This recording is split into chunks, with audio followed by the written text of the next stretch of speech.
Assalamualaikum warahmatullahi wabarakatuh.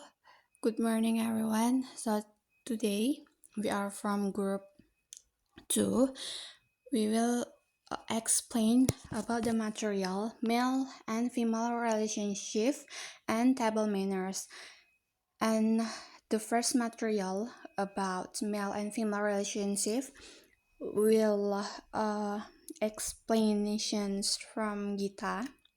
And Gita will explanations about the introductions, stereotypes about American men and women, and then women and gender discriminations, and then women's liberations, and impact and sexual revolutions.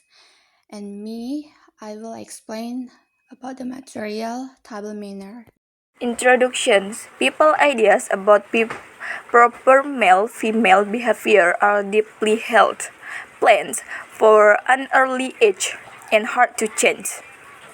People strongly believe their own views are correct, while others are wrong or inferior. Foreign Visitors often find American male-female parents different from their own, leading to confusions, discomfort, or negative reactions. Other major barrier to understanding stereotypes.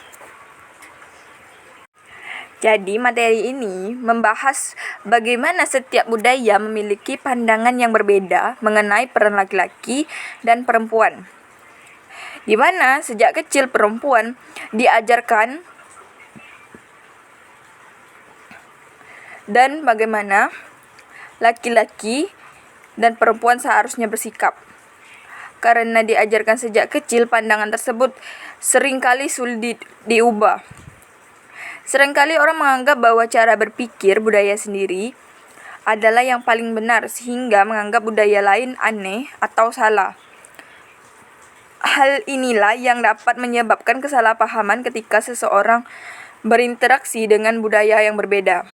Selain itu, stereotip menjadi salah satu penghalang terbesar dalam memahami budaya lain karena orang cenderung menilai satu kelompok tanpa mengenali mereka secara langsung.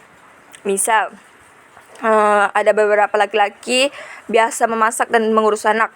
Namun orang dari budaya lain menganggap hal tersebut aneh karena di negara mereka pekerjaan rumah dianggap tugas dan kewajiban seorang perempuan. We all love to stereotype, to believe in or to cast forth oversimplified ideas about certain groups, and in today's case, a nationality. Is it really true that all Italians are passionate lovers and equally passionate about food? Do the Brits have stiff upper lips and bad teeth? Are Canadians simple, outdoorsy types with an enthusiasm for chopping wood? Well, today we are going to look at just one country. In this episode of the Infographic Show, common stereotypes about Americans. Don't forget to subscribe and click the bell button so that you can be part of a notification squad. The big, bold, brash American. How true is that? There is a stereotype that Americans are a big or fat nation. The stereotype is partly true if you believe the World Health Organization. According to 2015 data, the USA was the most obese Western nation in the world, but it only came 16th on the list, which included all the world's nations. The island of Nauru in the region of Micronesia came first on the list. Reports suggest Americans actually exercise a lot, but with a diet of fast food, high sugar intake, and supersized portions, US citizens will have a hard time running off the extra pounds. We might take bold and brash to sometimes mean arrogant and dismissive of other cultures. Who hasn't seen those viral video clips wherein Americans are subjected to global knowledge questions and come out looking like they know little about the world? According to the writer and habitually quoted academic Noam Chomsky, the average American knows a lot more about sports than global politics. The gas station attendant who wants to use his mind isn't going to waste his time on international affairs because that's useless. He can't do anything about it, said Chomsky, stating that people use their expertise where they think it counts. He also said to be critical and disobedient went against the grain, and so most Americans just join in the debate at the trivial level and know very little about deconstructing global politics. Someone writing on Quora said the education system, the TV media, are US-centric. She also pointed out that America is large enough to travel around extensively, and foreign travel can be prohibitively expensive. The State Department said in 2016 that 64% of Americans don't even own a passport. But then you could ask, with such a large and beautiful country, do they need one? Another stereotype related to lack of knowledge about other countries might be that Americans watch way too much television and that sometimes those shows are a tad mind-numbing. Well, Americans do top the list of being the most avid TV watchers in the world. According to a Recode article in 2016, the average American watches 4.3 hours of TV a day. The older generation more so than the younger generation, who prefer spending time using other devices. It depends on what you watch on TV, but one could ask if you could equate the global ignorance stereotype with being the country that is glued to what has sometimes been called the idiot box more than Stereotype about American men and women. Stereotypes are deep-rooted generalizations about a group, formed from observations, experience, or media. Two common stereotypes held by foreigners. First, American women are seen as uninhibited or domineering. Second, American men seen as weak because they are dominated by women. Note, these stereotypes do not represent the whole American society. Stereotip adalah anggapan umum terhadap suatu kelompok yang belum tentu benar. Stereotip biasanya muncul dari pengalaman pribadi, media, atau cerita dari orang lain. Banyak orang asing memiliki stereotip tentang masyarakat Amerika. Misalnya, perempuan di Amerika dianggap sangat mandiri, berani dan suka memimpin. Sedangkan laki-laki di Amerika dianggap kurang dominan karena perempuan memiliki kebebasan yang lebih besar. Namun, stereotip tersebut tidak menggambarkan keseluruhan masyarakat Amerika. Setiap orang memiliki kepribadian yang berbeda-beda. Contoh, seseorang berkata semua perempuan di Amerika sangat agresif. Pernyataan tersebut belum tentu benar karena tidak semua perempuan di Amerika memiliki sifat yang sama. Adapun contoh lain seperti seseorang bertemu suatu laki-laki Amerika yang pendiam, lalu menyimpulkan bahwa semua laki-laki di Amerika adalah pendiam. Kesimpulan tersebut tidak benar karena berdasarkan satu pengalaman saja. Next, women and gender discrimination. Stereotypes are not only described but also prescriptive, defining how men and women should act.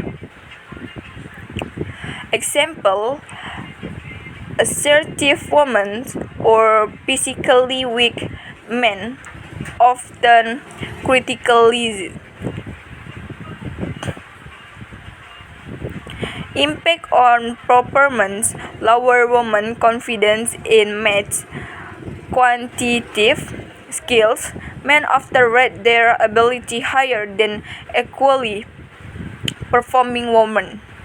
Gender discrimination or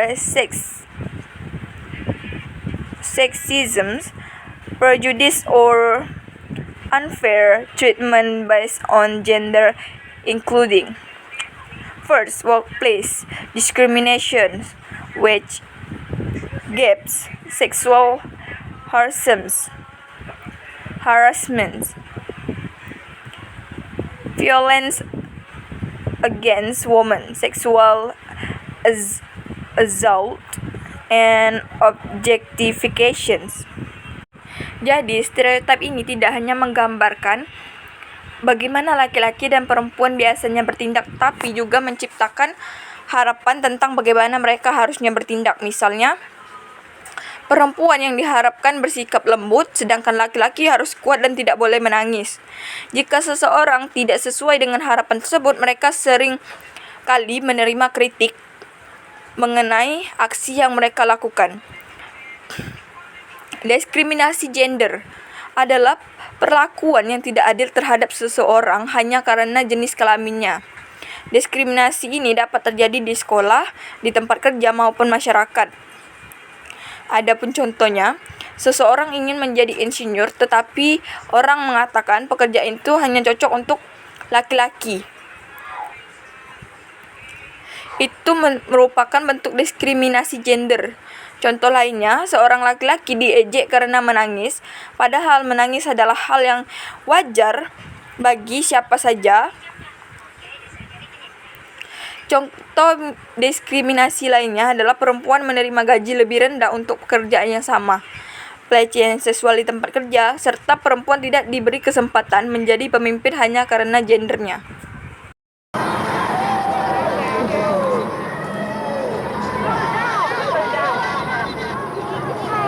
At the present time, it's a sort of watershed, I think. Women are apparently liberated in many ways, but in fact and in practice they're not. They're still discriminated against in many professional fields, and often in very pernicious ways. I think the time has come when women have got to find self-respect and a full identity of their own. And that's what's very difficult for them. And the battle that we have to fight is not against men, it's often against women, actually, to try and get them to fulfill themselves. Would you like to say to thousands of women listeners who imagine that they're enjoying life at the kitchen sink? Women unite. You have nothing to lose but your kitchen sink.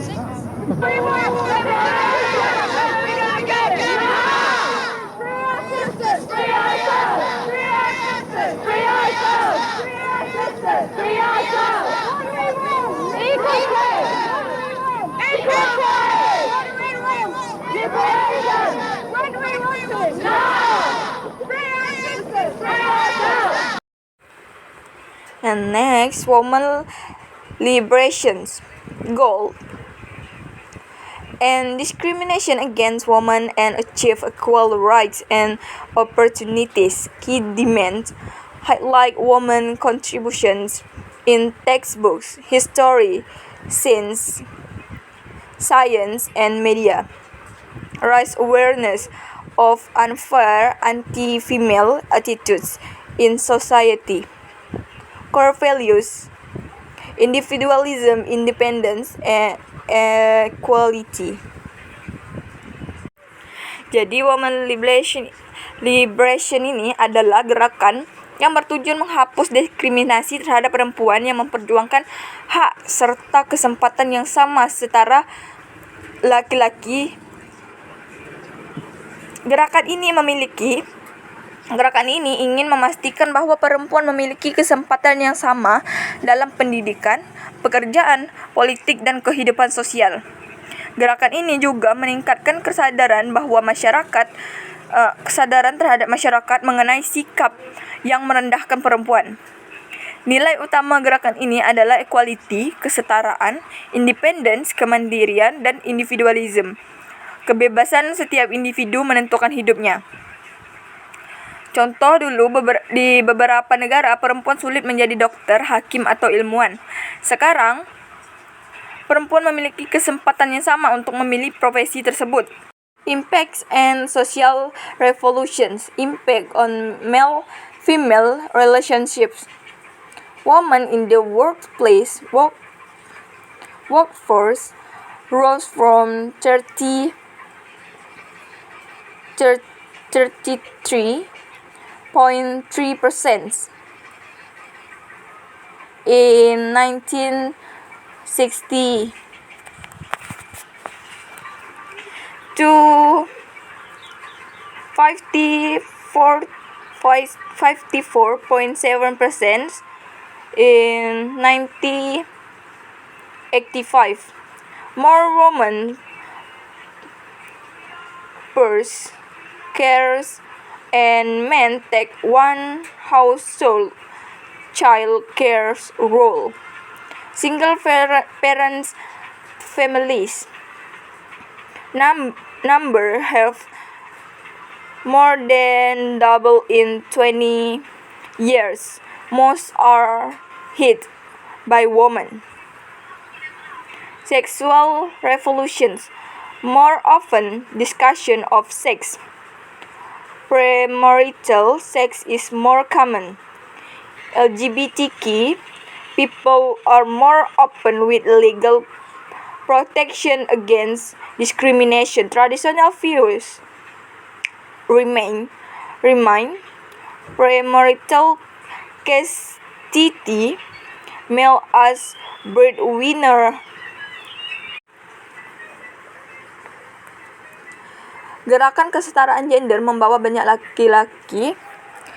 banyak perubahan dalam hubungan antara laki-laki dan perempuan. Semakin banyak perempuan yang bekerja di luar rumah dan membangun karir, di sisi lain, semakin banyak laki-laki yang ikut berbagi tanggung jawab di rumah, seperti memasak, membersihkan rumah, atau mengurus anak.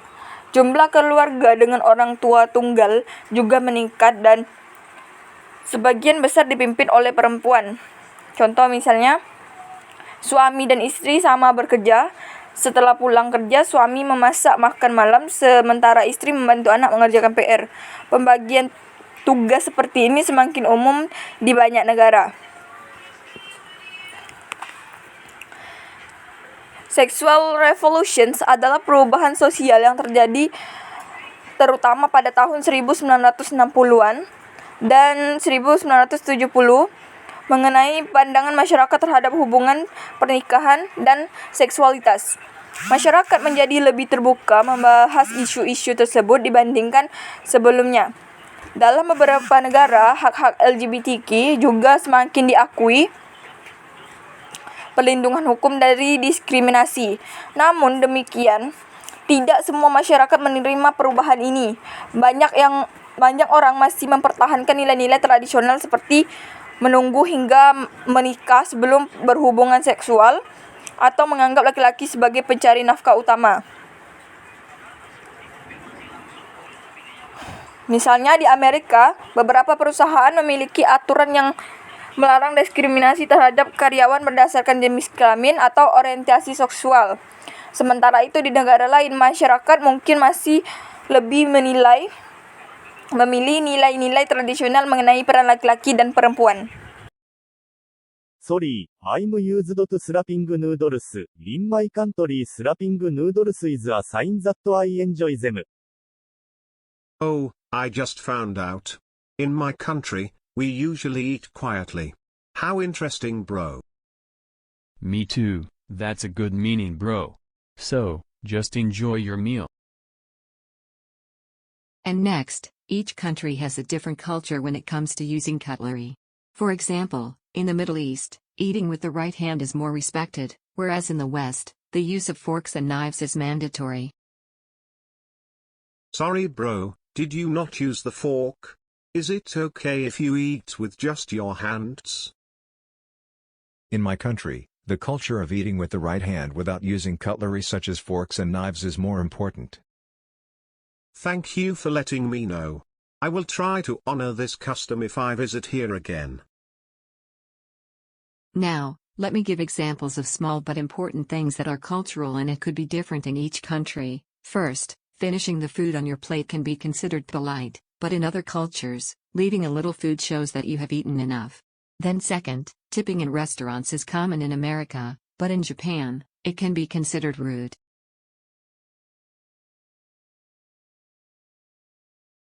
Wait a minute, I forgot to give her a tip. No problem, don't worry, because tipping is not a common thing here. Oh, I just found out. Thanks for letting me know. In certain cultures, offering food multiple times is a sign of thoughtfulness and hospitality. However, in other cultures, it can feel like pushiness. Try this grilled chicken. I'm sure you will love it. Hey, thank you, but I'm already full. The food was delicious. Oh, in our culture, offering food more than once is a tradition. But don't worry, I understand. Oh yeah, thank you. I thought you might feel offended if we refused. Thank you for the banquet. Oh, of course not. It's just our tradition. Hopefully the food is good enough and you're satisfied with it. Sebelum slide table manner, di sini tadi sudah ditampilkan sebuah video yang menggambarkan apa itu table manner. Dan di sini saya akan menjelaskan pengertian dari table manner. Table manner ini adalah aturan atau ketika atau etika ketika makan di meja makan. Nah, aturan ini mengajarkan bagaimana seseorang harus bersikap selama makan agar menunjukkan rasa hormat kepada orang lain dan menciptakan suasana makan yang nyaman. Nah, menurut kutipan Judith Martin, the dinner table is the center for teaching not only table manners, but also conversations, considerations, tolerance, and family values. Nah, artinya meja makan bukan hanya tempat untuk makan, tetapi juga tempat belajar sopan santun, cara berbicara dengan baik dan menghargai orang lain, bersikap sabar dan mempererat hubungan keluarga. Kemudian selanjutnya, mengapa table manner ini sangat penting? Table manner penting karena menunjukkan bahwa kita menghormati orang lain, membuat suasana makan lebih nyaman, menghindari tindakan yang dianggap tidak sopan, dan memberikan kesan baik terutama saat makan bersama tamu, dosen, rekan kerja, atau dalam acara resmi. Karena setiap negara memiliki budaya yang berbeda, memahami table manners juga membantu kita menghindari kesalahpahaman saat berada di negara lain. Kemudian di sini ada basic rules atau aturan dasar. Yang pertama ada sit straight. Duduklah dengan posisi tegak. Mengapa? Karena duduk tegak menunjukkan sikap yang sopan dan menghargai orang lain. Contoh, duduk tegak menghadap meja. Tidak bersandar atau terlalu santai atau meletakkan kaki di kursi. Kemudian yang kedua, turn off your phone. Matikan atau letakkan handphone dalam mode diam. Alasannya karena bermain HP saat makan dianggap tidak menghargai orang yang sedang makan bersama kita. Maka makan sebaiknya fokus pada percakapan dengan orang lain. Yang ketiga ada taste before adding salt or pepper. Cicipi makanan terlebih dahulu sebelum menambahkan garam atau lada. Mengapa? Karena jika langsung menambahkan bumbu, seolah-olah kita mengatakan bahwa masakan tersebut kurang enak tanpa mencobanya terlebih dahulu. Hal ini dapat dianggap tidak menghargai orang yang memasak. Kemudian yang keempat ada chew with your mouth closed.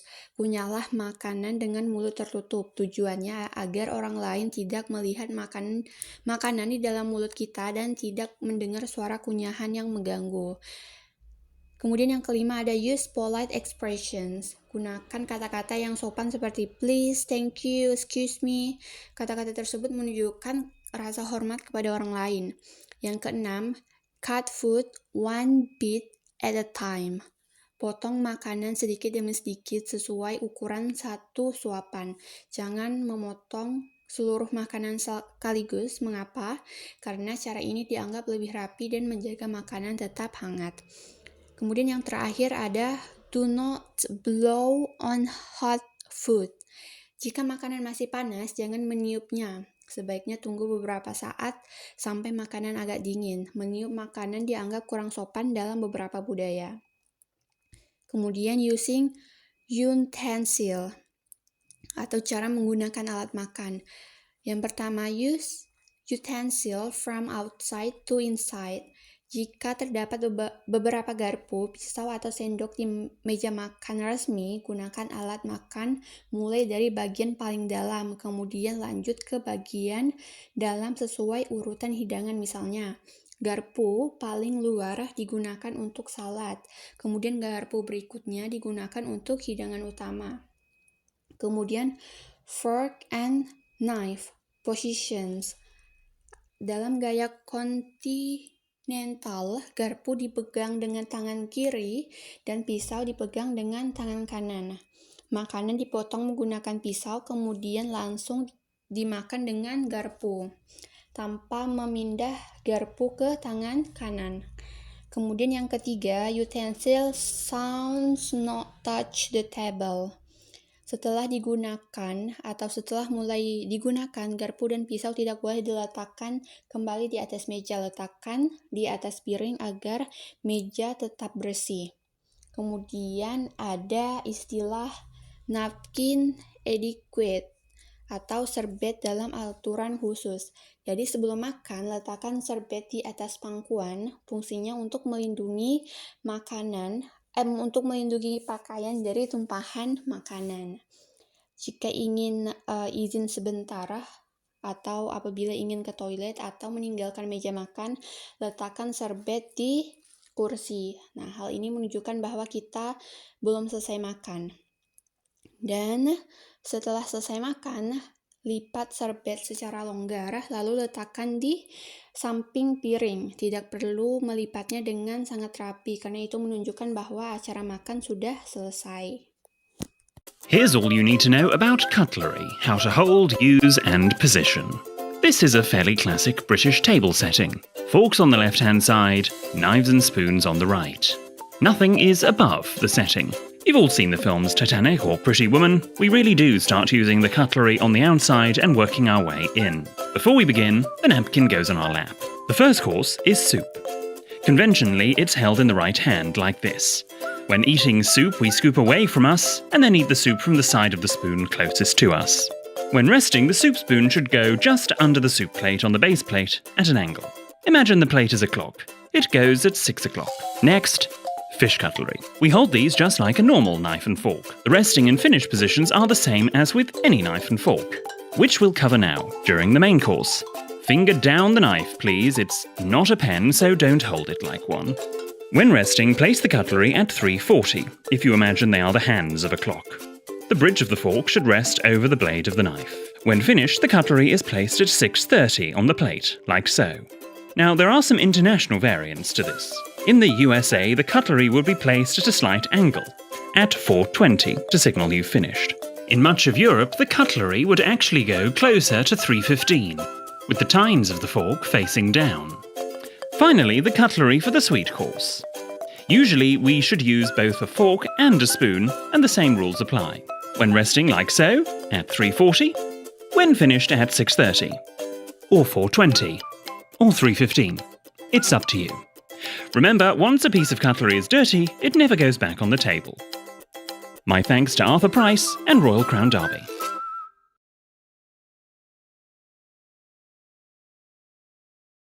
Begitu Anda duduk, serbet seharusnya langsung dipakai. Tapi, cara buka serbet lebih baik jangan di atas meja, bukan jemuran baju. Oke? Kita buka serbet di bawah meja.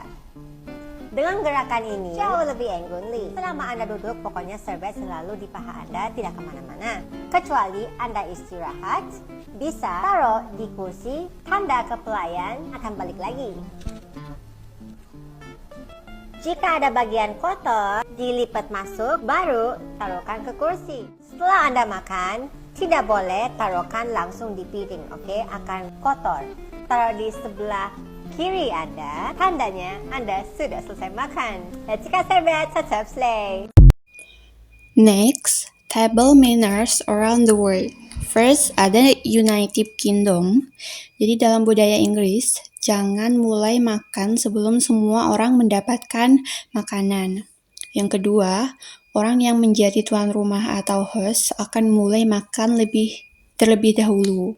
Kemudian setelah host mulai makan, tamu boleh ikut makan atau diperbolehkan untuk ikut makan. Kemudian cicipi makanan terlebih dahulu sebelum menambahkan garam atau lada. Tujuan aturan ini adalah menunjukkan rasa hormat kepada tuan rumah dan orang yang memasak. Kemudian di India, beberapa peraturan penting di India. Yang pertama, menggunakan tangan kanan. Masyarakat India menganggap tangan kanan sebagai tangan yang bersih untuk makan. Tangan kiri biasanya digunakan untuk aktivitas lain sehingga tidak digunakan ketika makan atau menerima makanan. Yang kedua ada cuci tangan. Jadi sebelum dan sesudah makan harus mencuci tangan karena banyak makanan India dimakan menggunakan tangan. Kemudian habiskan makanan. Menghabiskan makanan dianggap sebagai bentuk penghargaan kepada orang yang memasak. Menyisakan banyak makanan bisa dianggap sebagai tidak menghargai usaha mereka. Kemudian meminta izin sebelum meninggalkan meja. Jika ingin pergi, sebelum semua orang selesai makan, sebaiknya minta izin kepada orang lain. Dan jangan mengunyah makanan dengan keras atau bersendawa. Mengunyah dengan suara keras maupun bersendawa dianggap tidak sopan. Kemudian ada Cina. Dalam budaya Tiongkok, tunggu orang tertua. Jadi jangan mulai makan sebelum orang yang tua atau tamu kehormatan mulai makan. Ini menunjukkan penghormatan terhadap usia dan kedudukan. Gunakan sumpit bersama untuk mengambil makanan dari piring bersama. Gunakan sumpit khusus yang disediakan. Jangan menggunakan sumpit pribadi karena dianggap kurang higienis. Kemudian jangan menancapkan sumpit di nasi. Ini merupakan aturan yang sangat penting. Menancapkan sumpit secara tegak di dalam nasi menyerupai dupa yang digunakan dalam upacara kematian sehingga dianggap membawa kesialan. Kemudian jangan memilih-milih makanan, mengaduk atau mencari makanan tertentu di dalam piring bersama dianggap tidak sopan. Ambillah makanan yang berada di dekatmu. Dan yang terakhir, jangan mengambil potongan terakhir. Jika tinggal satu potong makanan terakhir, sebaiknya tanyakan kepada orang lain terlebih dahulu sebelum mengambilnya. Kemudian Korea Selatan. Budaya Korea sangat menekankan penghormatan kepada orang yang lebih tua.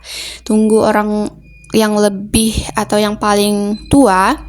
Jangan mulai makan sampai orang tertua mengambil suapan pertama. Hormati orang yang lebih tua. Makan dan minuman biasanya disajikan mulai dari orang yang paling tua. Orang yang paling muda sering membantu menyajikan makanan atau memasak. Kemudian gunakan sendok untuk nasi. Berbeda dengan orang Cina atau orang Jepang, orang Korea menggunakan sendok untuk makan nasi. Mangkuk nasi tetap berada di atas meja dan tidak diangkat. Slurping is acceptable. Menyeruput mie atau sup diperbolehkan dan tidak dianggap tidak sopan. Hal ini bahkan menunjukkan bahwa makanan tersebut sangat dinikmati. Kemudian jangan menolak makanan. Jika seseorang menawarkan makanan, menolaknya secara langsung bisa dianggap kurang sopan. Begitu juga ketika ingin mengambil makanan terakhir, sebaiknya minta izin terlebih dahulu. Untuk video contoh dari table manner around the world bisa dilihat dari video pertama yang sudah ditampilkan. Baik, saya rasa hanya itu materi yang bisa kelompok saya sampaikan. Jadi di sini saya akan membacakan kesimpulan yang bisa kita peroleh dari materi yang sudah kita bahas. Materi ini mengajarkan bahwa hubungan laki-laki dan perempuan serta tata krama makan sangat dipengaruhi oleh budaya. Stereotip dan diskriminasi gender dapat mempengaruhi cara masyarakat memperlakukan seseorang, sehingga penting untuk memahami dan menghargai perbedaan budaya.